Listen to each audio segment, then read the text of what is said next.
নমস্কার, আমার আসামলাকে আপনাদের সবাইকে অনেক অনেক স্বাগত। সকালবেলা উঠেই বাসি বিছনা টিছনা ঝেড়ে বিছনা উঠানো হয়ে গেছে। ওয়েদারটাও খুব সুন্দর, দেখুন বিছনার এখান থেকে পুরো পাহাড়টা দেখা যায় পেছনে। সমস্ত বাসি কাজকর্ম সেরে এবার চলে গেলাম রান্নাঘরের দিকে। এবার জল খাবার বানাবো। মাঝখান থেকে উমা এসে ওরও মানে আমার ফোনের মধ্যে ট্রাই করে দেখছে আমার ফোনে এরকম ডবল ভিডিও হয় না না হয়। সে চেক করতে গিয়ে ও নিজে এখানে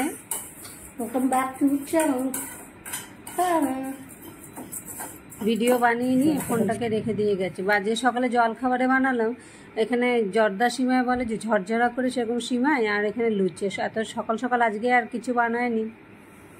অন্যান্য দিন আর লুচি টুচি তো করে দিই না, তাই না আজকে যখন ছুটি আছে যে করে দিই। ওরও আজকে অফিস নেই, ইলেকশনের জন্য ছুটি দিয়েছে। আজকে যখন এখানে সমস্ত দিকে ভোট আছে,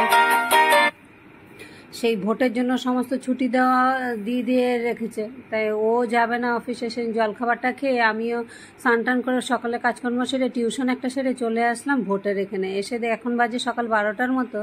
এটা এসে মোটামুটি 10-15 জনের পিছনে লাইনে দাঁড়িয়েছি, যখন হবে হবে।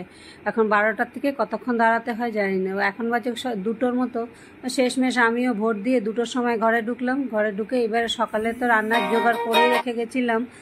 যে রান্নার মধ্যে ছিল আজকে করব বলে শস্য পোস্ত এগুলো সমস্ত ভিজিয়ে রেখে গেছিলাম, যে ইলিশ মাছ রয়েছে এসে ভাপে করে ফেলবো আর গরম গরম ভাত বানিয়ে ফেলবো। সেই জন্য সকালবেলা রেডি করেই রেখে গেছি। এখন ওগুলো ভিজিয়ে টিজিয়ে গেছে, কিন্তু ভাপের বানাতে তো আর এত সময় লাগে না। তাই এসে তাড়াতাড়ি যখন 2টো বাজে একদিকে ভাত বসিয়েছি, একদিকে ইলিশ মাছ ভাপের সমস্ত জোগাড় করে নিলাম গ্রাইন্ডারের মধ্যে। এগুলো সমস্ত শস্য পোস্ত একটু আদা দিইনি, রসুন পেঁয়াজ সমস্ত বেটে টেটে একবারে মেখে ঝুঁকে নিয়ে বসিয়ে দেবো। এটাতে তো আর এতটা সময়ও লাগে না, তাড়াতাড়ি হয়ে যায়, নিজের মতো হতে থাকবে। ততক্ষণ আমি আমার জামা কাপড় ছেড়ে হাত পা ধুয়ে রেডি ফ্রেশ হয়ে নিতে পারবো। একটু উপরে সরষের তেল দিয়ে এবারে সমস্ত মিশিয়ে নিয়ে ঢাকনা দিয়ে বসিয়ে দেবো। ততক্ষণ এটা হতে থাক।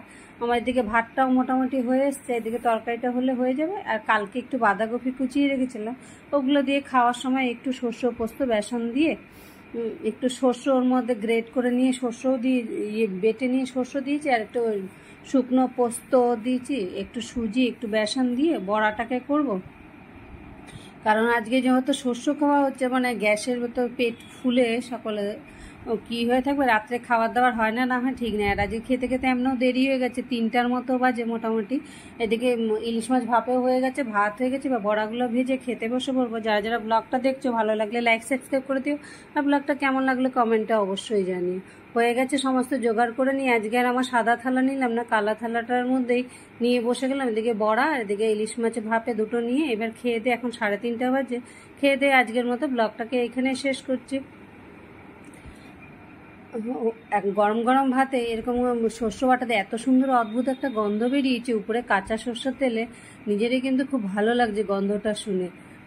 এরকম সবসময় তো আর খাওয়া হয় না, শস্যটা খুব কমই খাওয়া হয়। আজকের মতো এখানেই শেষ করছি।